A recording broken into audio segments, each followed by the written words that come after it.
You are about to see 10 different chefs from 10 different countries making potatoes.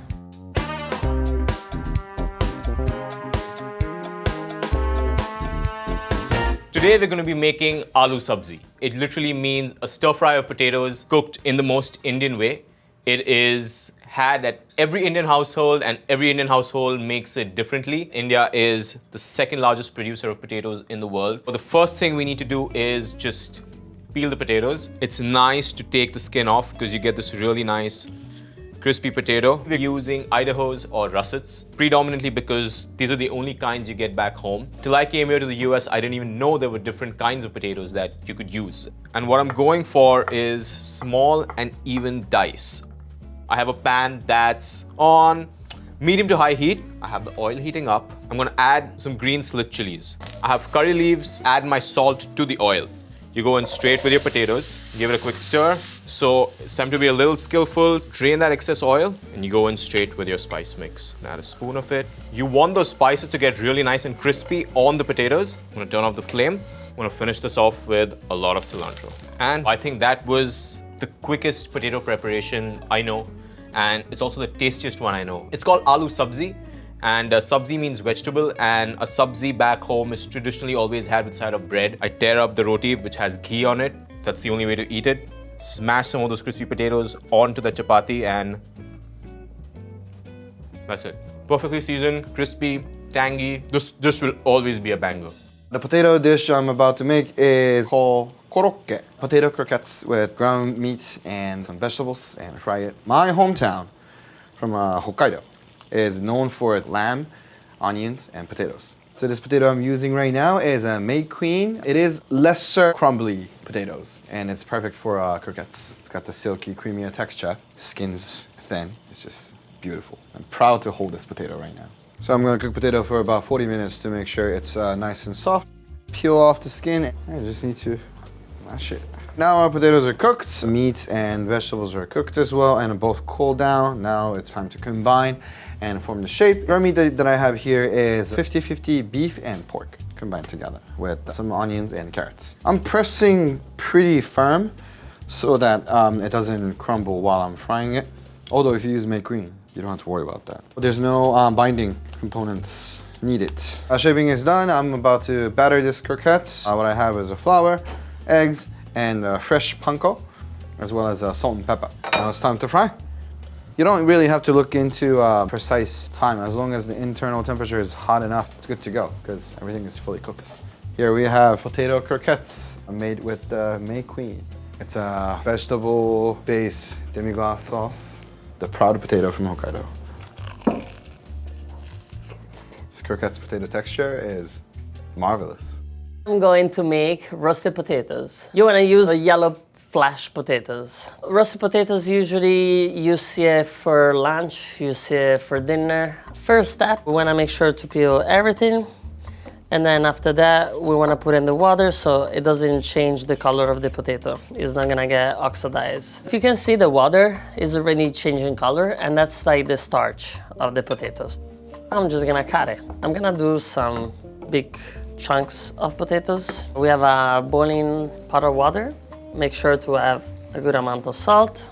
And we're gonna blanch our potatoes because we wanna create a little bit of moisture inside so that when we're gonna put in the oven, we're gonna have crusty outside, and then in the inside it's gonna be still tender and delicious. So you see it's like tender because it's coming out a little bit. It means that now it's ready. Potatoes are blanched. We let it actually cool down a little bit, and now is the fun part. So we're just gonna season it. Some salt, crushed garlic. This is my grandma's secret. It was actually cloves. We're gonna put some of it inside of the garlic so we don't loosen it inside of the potatoes. So we want it to be like a flavorful olive oil. And we wanna keep the rosemary and the thyme to like more bigger pieces. So when you roast it, we don't wanna have it like burning. It needs to be plenty of sage in these roasted potatoes. This one we're just gonna pop in the oven. It's been 20 to 25 minutes. Now I'm just gonna pull it out, and I'm gonna add my few secret ingredients. So we have some Parmigiano cheese. This is some breadcrumbs. Then our butter. And now we're ready to put it back in the oven. It has been 10 minutes. Now our potatoes are ready. Let's taste them. This is actually the smaller one when they have this little edge and crispiness. So it's crispy outside because of the oil and everything, but inside, because we blanch it first, it's just so tender and flavorful and delicious. I am making a Chinese stir-fried potato dish. I'm going to show you a Sichuan style. This potato has a slightly crunchy texture, a refreshing taste from vinegar, and a kick from the peppers. A lot of people like golden or waxy potatoes because they're less starchy. I use a russet all the time because they do have a slightly starchiness, but to me they're soft and also still provides a little bit crunch. Make sure that you cut the potatoes thin and uniform so they can be cooked evenly, and then you can cut them slowly and to create like uniform shredded pieces, and then just add them to a bowl of water. Rinsing the starch off will make this dish more clear, and then when you stir fry them it doesn't get really sticky and gooey. It'll be very refreshing and crunchy. Add the garlic and then the peppercorns and the peppers. When you can smell the fragrance, you're gonna add the potatoes. When the potato gets slightly translucent, you're going to add the pepper and the scallions. The seasonings are very simple. Salt, sugar, soy sauce, and then vinegar in the end. When it's done, the potatoes become really soft and almost see-through, and all the vegetables are wilted and you can smell everything. I want to show you the texture. You can see like the potatoes are very soft and slightly springy. Yep, it's still very crunchy, but definitely cooked and very soft. Today we make gratin dauphinois. It's a dish we usually prepare and consume like in the fall, winter. Potatoes are really common in France. We eat potato all the time. Today I'm gonna use Yukon potato. We're gonna slice with a mandoline. You gotta be careful with your finger. That's very sharp. I already peeled my potato. I keep them in the water. This way it doesn't turn black. Now we're gonna add the milk. We add a bit sharp garlic, couple bay leaves, and some fresh thyme. We're gonna add cracked black pepper, fresh nutmeg, and we're gonna add a little bit cayenne. Shake your potato. They're still firm, but the knife go through in. So that's perfect. We're gonna transfer potato to an oven dish. I butter the bottom of the dish to make sure that it's not gonna attach in the bottom, but also for the flavor. We never have too much butter in any dish. I use a mix of Swiss cheese and Comté cheese. I like the balance of those two cheese. It gives you a little bit creaminess and also a little bit of sharpness. You cover it. Now you can put it in the oven. You want a nice gold crust on the top, and voila. Our gratin is ready, and now we want to plate it. Flavor is good, like just a very beautiful balance. I am going to cook Hasselback's potato, one of the greatest invention ever. In the 1950s, there were an intern at a very luxurious Swedish restaurant called Hasselbacken. He wanted to speed up the process of baked potatoes, and he did that by cutting through it so it was going to cook faster, which it does, but the end result is completely different. So here we have a bowl of Yukon Gold potatoes, and they come in various sizes. And the most challenging task is not to cut it all through. So if you have a couple of chopsticks around, use those, and you put the potato in between the chopsticks. Then you just cut like this, straight down, as thin as possible. If you cut through, it's not a Hasselback, then it's sliced potato. We brush them a little bit with oil. We do some black pepper, salt, and the butter we are going to baste the potatoes. These are ready to go into the oven. We cook them for 10-15 minutes, then we baste them with a little bit more butter, and keep doing that for every 10-15 minutes. The moment is here. I'm going to finish them off with a little bit more salt. I love freshly ground black peppers. I use herbs. We're going to top them with a little bit of sour cream and some caviar. It's time to try the Hasselback potato. And as you can see, maybe here, they are crispy on the top and soft in the middle. And I start in the middle. Just plop them in your mouth, 2 thumbs up.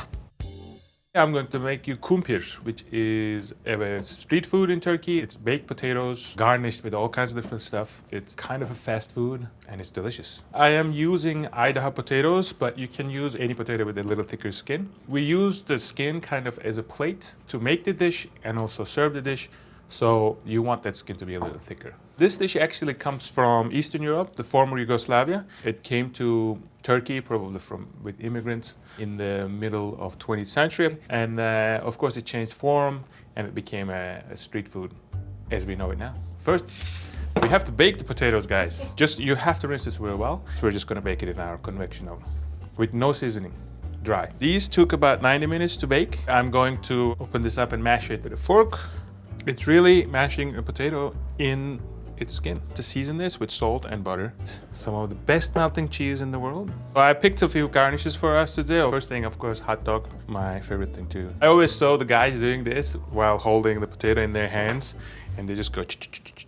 I'm not gonna be able to do it like that, I think, but I'm gonna slice it kind of bite size. A little corn, a little carrots, just fresh olives, pickles. If you like spicy, guys, this is pickled spicy chilies, very common in Turkey.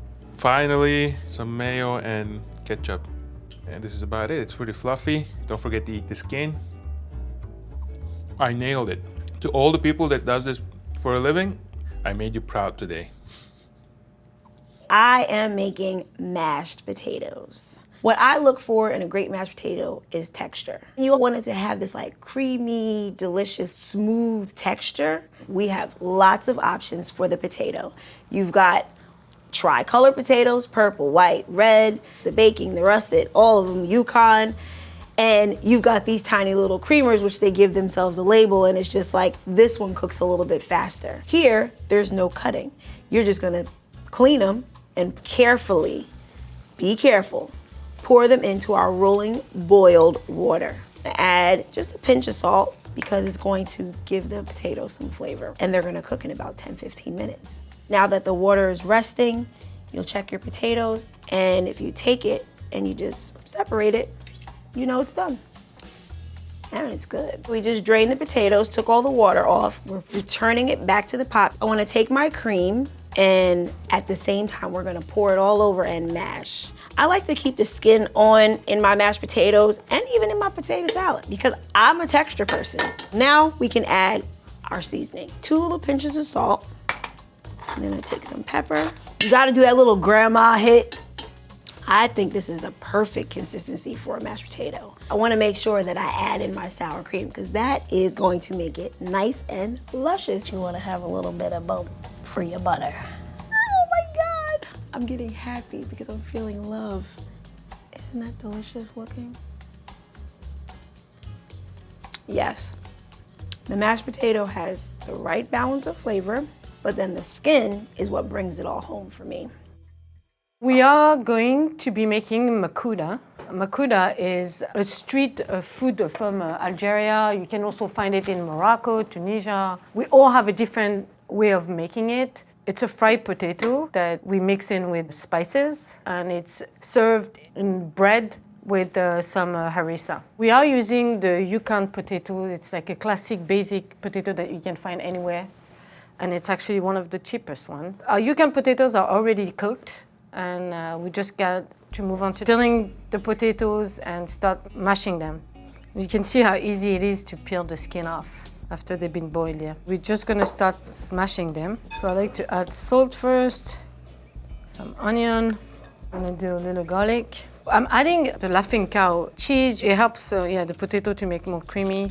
I'm adding the egg to make the whole connection together. And I'm done mixing all this. I'm prepping the makuda and adding some flour into the mixed so they can be fried and nice and crispy. We are ready to fry those makuda. We did boil the potatoes, so they're already like cooked, so you don't need to deep fry them too long either. As you can see, like they're like really nice and golden. We are ready with makuda, which looks great. I like to serve it with some harissa, labneh on the side with some lemon and herbs. I don't know if you guys are ready, but I am. The potatoes are so soft and comforting. This dish is a stew. It's called dingitchwat in Ethiopia. During fasting season, we eat a lot of vegetables, legumes, and potatoes. So I'm using a chef's potato. It's an all-purpose potato. Most dishes that we make in Ethiopia, we always start with sautéing our onion, garlic. Any dish that has what in the name means it has barbare. It consists of 30 different spices. Every household makes it different. The base is dried red pepper, and it has cardamom, cinnamon, cloves, garlic, dried ginger, cumin, so many different great spices. It's been about 20 minutes. The stew is ready. I have my chef's potato right here. I took the skin out, cubed it, and then I'm just gonna throw these in this, so that it takes all the flavor in. You want it cubed because you eat it with injera. Injera is a staple to Ethiopia. And you want to be able to grab one bite of the potatoes with the injera. I'm gonna add korarima cardamom. You see they're breaking, so the potatoes are ready. The last step is gonna be to add my spice. This is called mekalesha. It's an Ethiopian spice. It has nutmeg, cinnamon, cardamom. It's very cinnamony. I have my injera on the plate and then another roll on the side because the rolled injera is what I'm gonna use to eat the potatoes. When you plate Ethiopian dishes, you don't just plate it directly on a plate. It always has to have injera underneath. The potatoes has been in the pot for about 30 minutes, so it's been really soaking in all the flavors. Potatoes are nice and mushy, but super flavorful. So good. This will always be a banger. It's really good. Very tender, very creamy, the way it should be. So Buon appetito.